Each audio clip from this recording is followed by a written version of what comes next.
Welcome to Kenton's videos. Enjoy the video.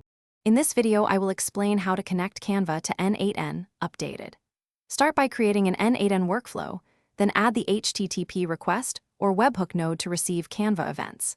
Set up authentication with your Canva API key, configure request headers, and map incoming design data to downstream nodes.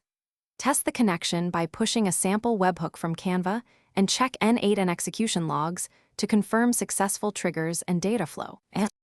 In this video, I will explain how to connect Canva to N8N updated. Go to your Canva developer dashboard and generate an API key or OAuth client as required.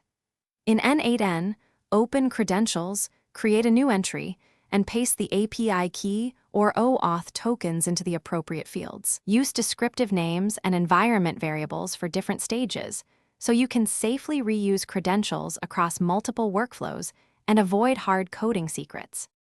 In this video, I will explain how to connect Canva to N8N updated. Quick recommendation: life's too short for a stinky car. Grab Little Tree's Black Ice as a fun pick-me-up for your commute while automations run.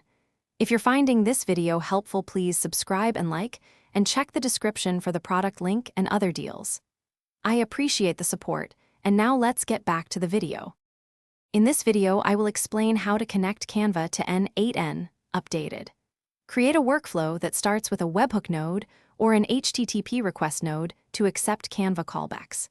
Add a function or set node to parse the JSON payload and extract design ID, URLs, and metadata. Connect storage nodes like Google Drive or Dropbox to save assets, and include an error workflow with retry logic to handle intermittent API errors gracefully. Thanks for watching. Consider subscribing if we helped you.